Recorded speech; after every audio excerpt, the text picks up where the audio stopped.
we can get started. Well, you want to? Let's do it. Thank you so much for being with us today. Senator Rodríguez, Senate District 29. He previously served as the El Paso County Attorney for 17 years. Oh, here we go. I'll continue with your introduction. So, El Paso County Attorney for 17 years. You're the chairman of the Texas Senate Democratic Caucus, a member of the Senate Committee on Natural Resources and Economic Development, Transportation, Veteran Affairs, Border Security, and the vice chair of the Senate Committee on Ag, Water, and Rural Affairs. Thank you so much for being here. Well, thank you very much for having me. I appreciate the Alliance invitation and you asking me to be here. Absolutely, thank you. And Representative Workman, thank you so much. I'm so sorry, I should have come out and found you. And we have Representative Workman with us as well from House District 47. Western Travis County includes Austin. You are a member of the Committee on Business and Industry, serves by appointment on the Energy Council, and a longtime member of the House Natural Resources Committee. Thank you so much for being here as well. You're on, I promise. I'm on? Yes, Thank sir. you very much for having me. I appreciate it. Thank you. And you're also a governor-appointed member of the Southwestern States Water Commission as well. That's correct, I am. Yeah. So this is a particularly great panel because we have folks that were really concentrated in water, long time history on it. And really what we're going to do today, what I've asked you, is to have a conversation about what you've been working on in the interim, what you think happened last session, and that forecast, again, looking forward, what we think might happen in the next session. So from the two important committees on water. So I'll start with you, Senator, on maybe the topics that you've been most interested in during the interim. What have you been thinking about? What have your constituents been telling you out in far west Texas? Well, I am privileged to serve as Vice Chair of the Agriculture, Water, and Rural Affairs Committee, and being in far west Texas out there in El Paso in the Chihuahuan Desert, you can imagine how water is such an important resource for us as it is for the rest of the state. So, just to give you an idea, we keep wanting more rain in El Paso, and we're not getting any rain. We in El Paso call the June, July, and August period the monsoon season. We've gotten less than 2 inches of rain in those 3 months this year, which is about 1/3 of what we normally get, which is not much to begin with.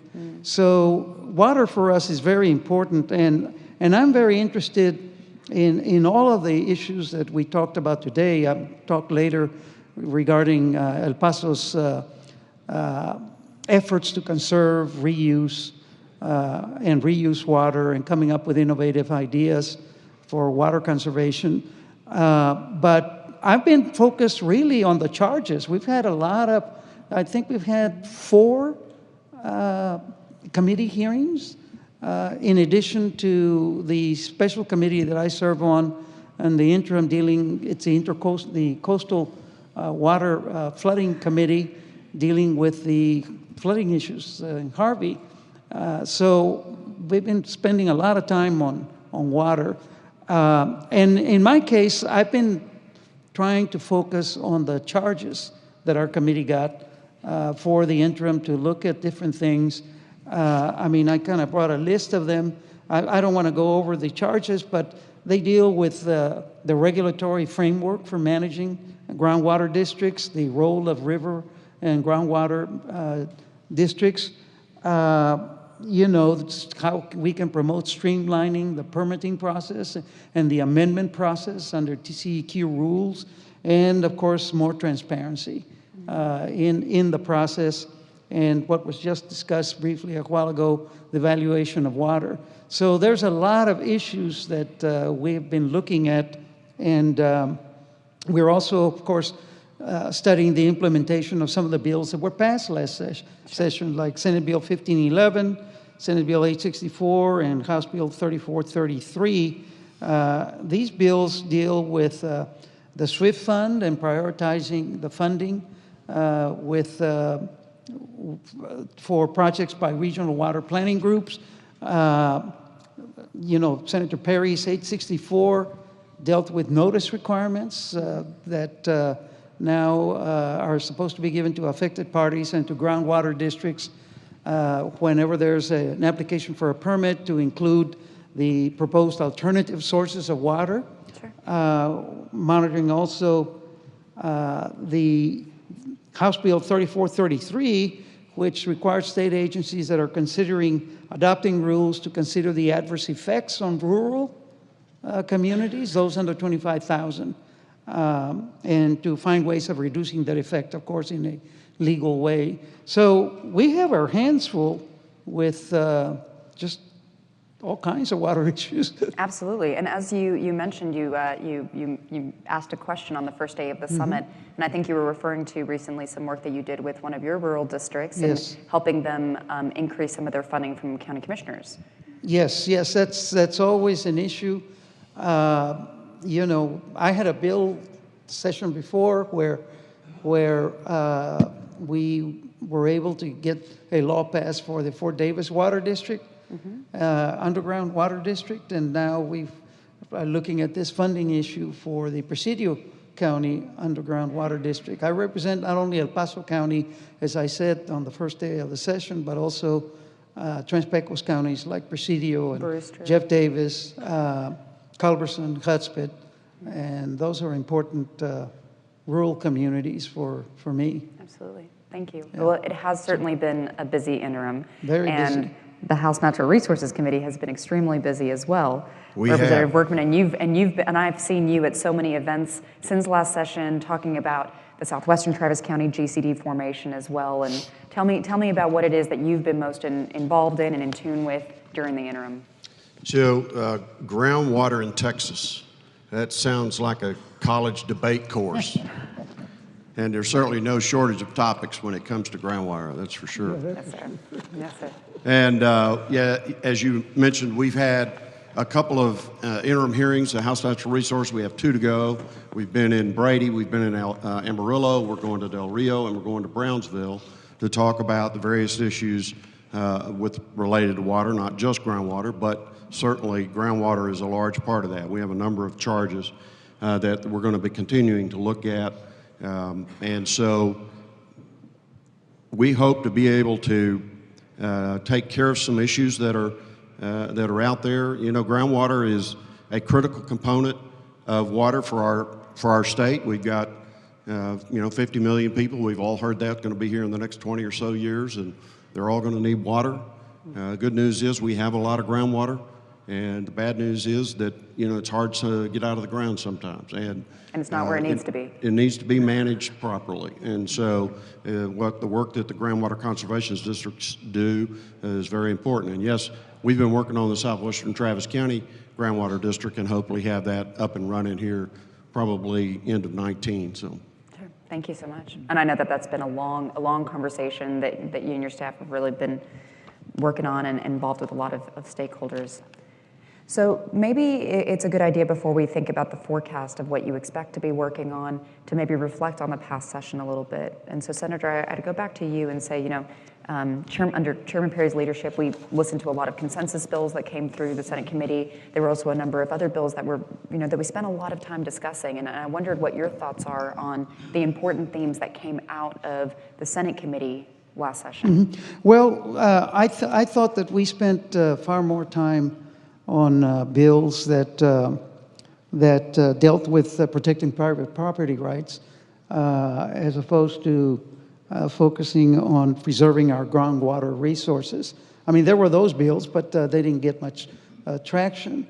I know we spent a lot of time on the proposed transfer of water rights bill, the so-called water grid bill that was pretty controversial, where you're talking about transferring water from one part of the state to another, and that of course implicates the urban and rural interest as well as other interests. We spent some time on a bill. That bill, of course, did not pass, but it's coming back. I think it is probably one of the most important bills that we'll be facing in the next session. In my case, I just mentioned I represent urban interest and rural interest. And one of the concerns from my rural constituents is, don't you all from big old El Paso come and take our water and leave us high and dry. José, make sure you protect our interests too. too. And I take that seriously. I have to do a balance. I don't want my rural underground water districts and communities to be penalized or treated to inequitable distributions of water. And of course, El Paso has bought water ranches in Valentine, up in Del City. And so there's a lot of concern about that in the future.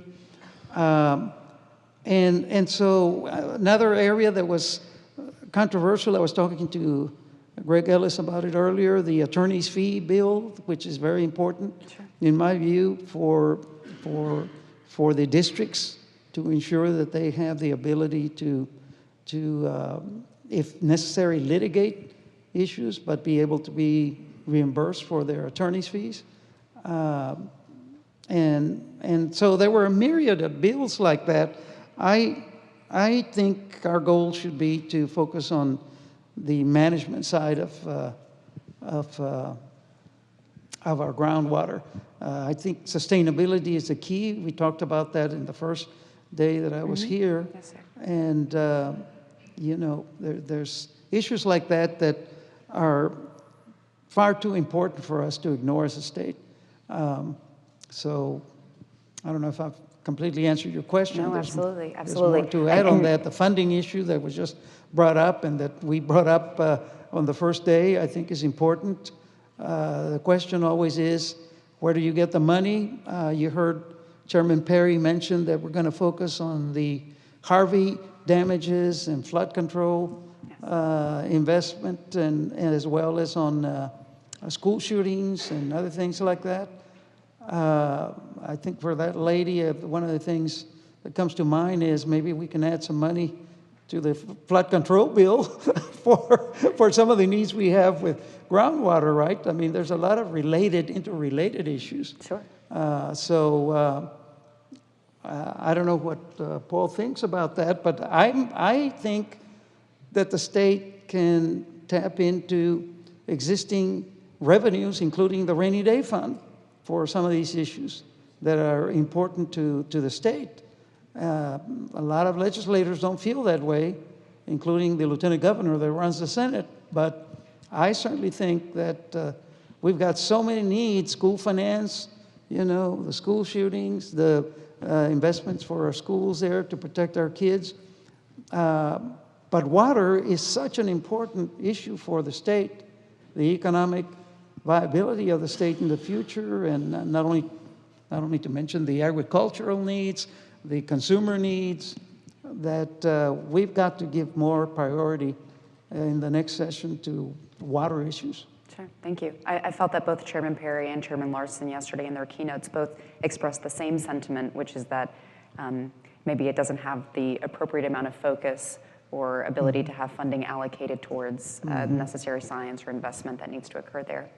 Representative Workman, your thoughts on the important themes that came from last session from the House? Well, first let me say that, you know, we have mixed emotions about rain because we all want rain and the lakes to fill up and all of that, but we know that if we remain or get into a severe drought, the topic will be much more talked about at the state legislature than if the lakes are all full and everybody's got water and we're not in a drought. Yeah. But I'll still err on the side of wanting rain.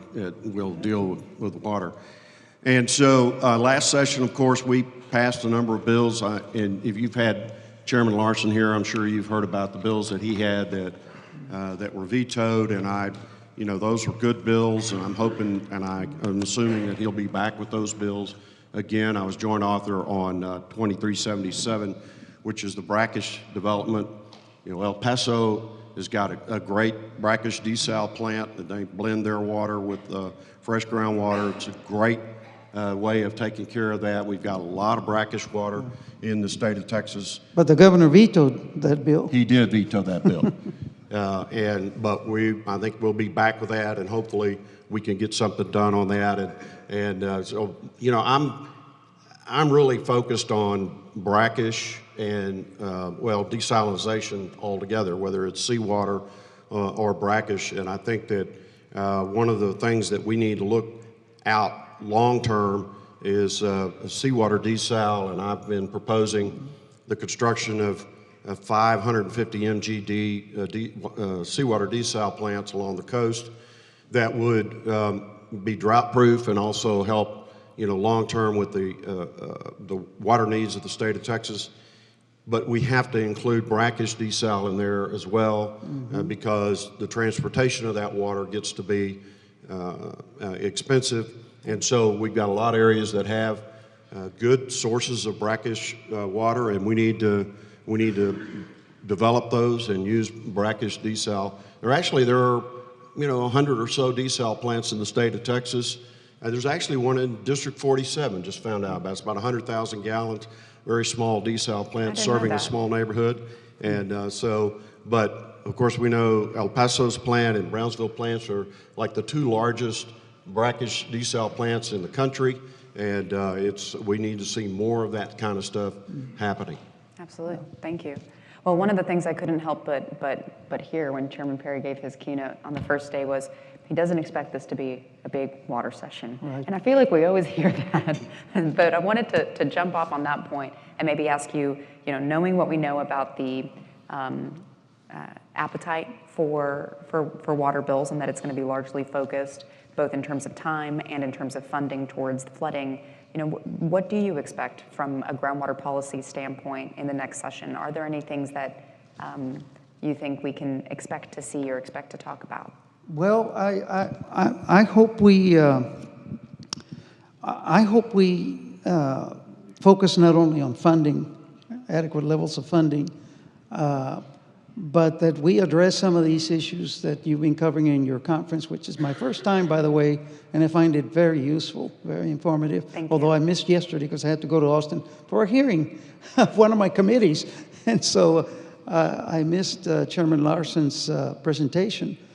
But in addition to funding issues, I think the whole question of management and sustainability. I remember hearing in the first day of the session the myriad rules and regulations and all that, and how whether it should be more state control or give more flexibility to groundwater conservation districts, given the uniqueness, the diversity in the various aquifers and the needs in different parts of the state. And so I think we need to concentrate on striking that balance in giving the flexibility to the groundwater districts, with the state having some oversight to ensure that there is some consistency or uniformity in the regulations. I think, given the response I got on that question that I asked about what would be the best model out there, and nobody really answered the question, I think that's an issue that we need to really put our nose to the grind and come up with some alternative proposals, some ideas, some new concepts. Otherwise, it's more of the same, and it's just this piecemeal sort of approach to dealing with water policy with respect to groundwater. And I think there's plenty of reasons why we should look at this in a much more comprehensive way. Yeah. Well, I'm very pleased to report that the members of Texas Alliance of Groundwater Districts have been taking that question very seriously and have really been looking within their regional planning groups about the degree to which they're able to work in more consistent ways. And really what we found is that there's a tremendous amount of collaboration that happens there, right? And yes. So it's interesting to look at Texas from that way and see the ways in which it really is a response to a need for collaboration and an effective balance between the rural and the urban, the local and the state. Right. Representative Workman, your thoughts on themes coming up in the upcoming session? Well, Senator Rodríguez mentioned attorney's fees. I think that's an issue we'll want to address again to try to get that done. Standing. We've got a lawsuit that's currently going on. It's at the third court, and I don't think they've ruled on that yet. They ruled yesterday. Oh, they did? Yesterday afternoon, breaking news. But I understand from Greg that they didn't resolve the question. Okay, well, I hadn't heard that, so I'll look forward to trying to get the answer to that. But we may need to deal legislatively with that issue if the courts didn't rule the right way. And then, of course, extended permits, the whole controversy between export permits and operating permits, making sure that they're long enough so that investors can borrow money in order to develop water resources and stuff. So that's pretty important. The other issue is alluvial wells. You know, we've been after New Mexico for a long time, blaming them for having wells too close to the Rio Grande and taking our water, and it's not making it to us. And yet in Texas, we've got the same situation around the state. And so the question is that water surface water, or is that water really groundwater, and how does that all work? So I think there's some issues like that we need to discuss and try to solve. Absolutely, absolutely. Maybe this fits more in the area of reuse and so forth. But you know, there's tons of water that is being used with the fracking process in the oil and gas industry that we're losing out on. That we ought to find. Seems to me we shouldn't wait any longer. Next session should be looking at how do we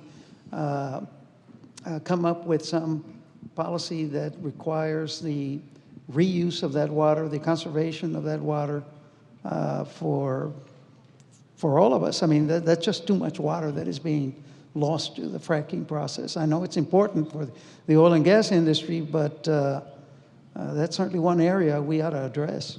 Absolutely. I think we heard an interesting presentation yesterday thinking about reuse, and I know I've heard other industry updates about the efforts that they're making within the industry. And of course, it's always a balance, right, between looking at the quantity of water and emerging technology that makes you able to use it more efficiently. Absolutely. Well, certainly we need to do that. I mean, we can treat the water to high standards, and yet they won't allow it to be put back into the domestic system. In a lot of rural communities, that would be really important. There'd be a lot of water for them. So those are kind of issues that we certainly need to work on as well. Sure, absolutely. Well, I would ask, as we're coming up on time, and I want to make sure that the audience has some time to ask some questions. If you have questions, I've been notified that there are no tweets yet, but if you'd like to come up to the microphones, you're very welcome to. But as we do that, I would ask if either of you have any closing thoughts or remarks for the groundwater districts. We're so grateful that you're here with us today. Well, in my case, I think Paul mentioned the desalination plant in El Paso. I think, you know, we're concerned about the supply of water and capacity. But in El Paso, we have spent a lot of time with conservation, reuse of water, as well as conservation, reuse, and desalination. And ASR, the desalination plant in El Paso is the world's largest, not just the country's largest, but the world's largest inland desalination plant. Wow. And I think that while it's an expensive process, we're able to do it because we partnered with Fort Bliss. But it is one of the solutions for communities throughout the state, and Paul referred to that even in some rural area cases. I also serve on the North American Development Bank and the former Border Environmental Cooperation Commission, and as a board member, we went out to Ensenada, Baja California, and saw that seawater desalination plant that they built over there and how they're drawing the water. There's no question that is a technology that we should eventually move towards. But conservation, El Paso has a strong record, I think, that's led the state in conservation efforts, water reclamation, using wastewater, and more recently, really what we're looking at treating sewage water to levels of drinking water, and so I think focus on conservation, reuse, reclaiming water for whether it's consumer purposes or industrial, commercial purposes, and desalination are three thoughts that come to mind in terms of what we ought to be looking at for the future. Absolutely. And El Paso really is such a leader in so many of those efforts. Absolutely. Yeah, so let me, on two topics then, reuse is a great topic to talk about because we need to do more in that, and we've got a couple of communities that went the toilet to tap deal. We'll see more of that, I believe. I visited Israel a couple of years back, and you see purple pipe everywhere. They reuse every drop of water, and I don't know that we're at that point, but we certainly need to get to a point where we can reuse the water. And the other thing I want to mention has to do with the desal is the concept of having a regional, I mean statewide type idea like a desal plants along the coast. There's no way to get that into the water plant.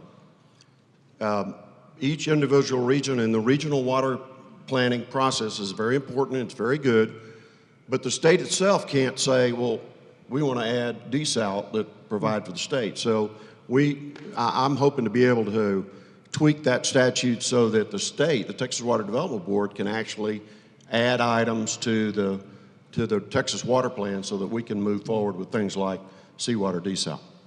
Thank you. I believe we have a question at the microphone. Hi, I'm Craig Smith. I'm on the board of the Barton Springs Aquifer District.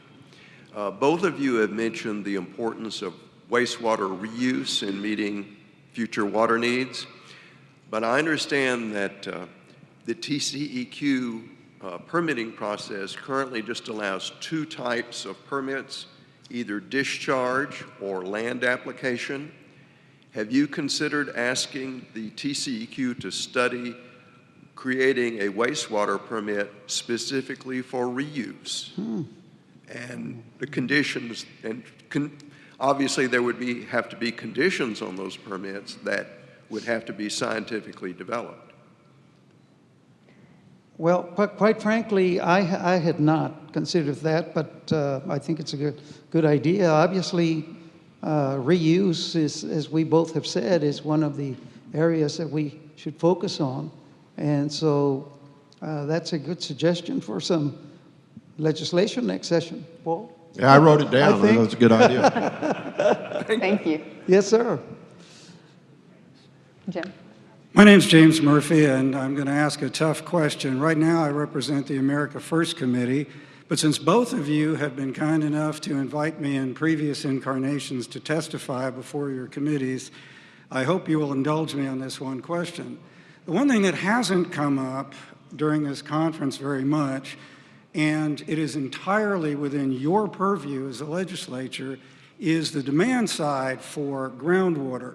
Frankly, we've had a lot of discussion about what districts do and don't do about their regulations, but the bottom line is, today in 2018, almost all the demand for groundwater is by private speculators trying to sell it to political subdivisions of the state.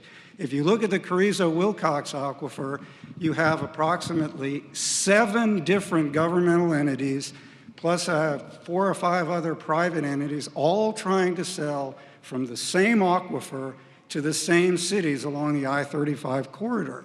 Is it possible for the legislature to consider at least, and you've been very diligent in correcting cities when they exceed their boundaries, could you consider at least requiring regionalization so that the local folks feel that every city isn't getting their own well field to pump them dry? Thank you for your attention. Well, you have a good point. I mean, that is an important point, regionalization. You know, we mentioned earlier about the variety of and diversity in the aquifers and the water districts. You have water districts based on aquifer boundaries, and then you got the water districts that are county boundaries. And there's got to be a lot more attention to water districts, use Sarah's word, collaborating, at least if they're sharing the same aquifer and adjoining aquifers, to ensure that the water that is being drawn out is being done in a fair, equitable, and sustainable manner. I don't know how else to answer your question, but if we don't do that, then there are some winners and losers. And I think your question goes to that. It's something that we should avoid. As I said earlier, in my case, I want to make sure that I have a balance between El Paso's interest and my rural interest. I don't want there to be constituents that feel that they did not get adequate representation, that I favored the urban interest over the rural interest. That should not be the question. The question should be, how can we work to ensure that with the limited resources at hand, that everybody gets a fair shake in meeting their water needs? I mean, as simple as that for me. I don't know about you, Paul.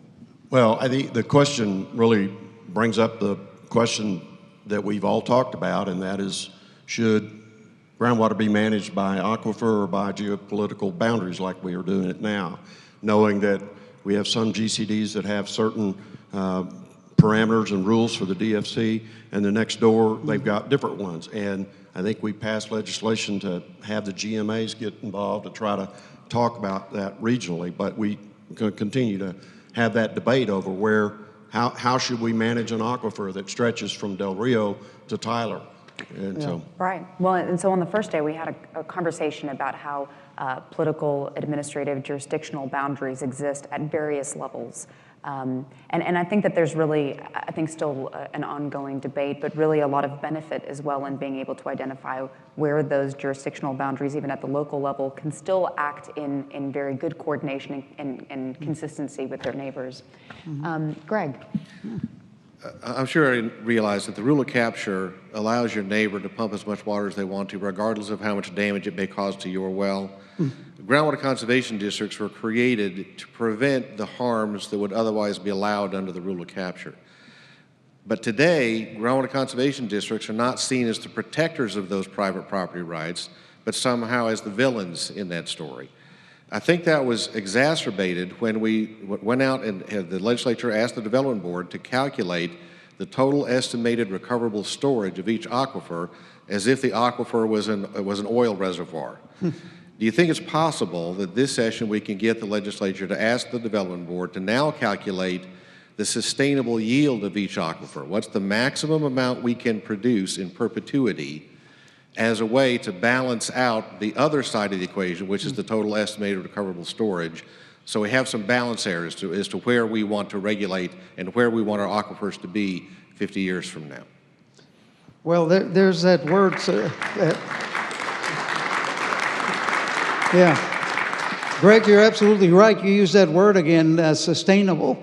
And I think that's a key to a lot of the issues that we face. And I, for one, would be very supportive of trying to develop that kind of legislation so that the Water Development Board can do exactly just that. I think it's important. yeah, and this has been talked about before, and I wrote it down too, Greg, because I think it's a great idea and a reminder for us to look at that issue as we go into the next session. Yeah, thank you. Well, fortunately in this process, you know, what's I think is fantastic about the Texas regional planning process is that it allows stakeholders at all levels, whether that's in the rural level or at the urban, to have a seat at the table in determining how they want to define sustainable or what goal they're wanting to achieve. So I think we're gonna close at this point, and I wanted to bring up something that you both mentioned is, you know, we're going to talk a lot about flood, but whether there's opportunity there in terms of appropriations as well. You know, an idea that has been brought up during the session is potentially having funding available to improve the groundwater availability models in the same way that they will for flooding with the surface water availability models as well. And so that's something that we've talked about a few times. Folks, we are so grateful that Senator Rodríguez and Representative Workman could join us. Thank you so much for your leadership, your service on both of these important committees. Let's thank them. Thank you. Thank you very much. Thank you.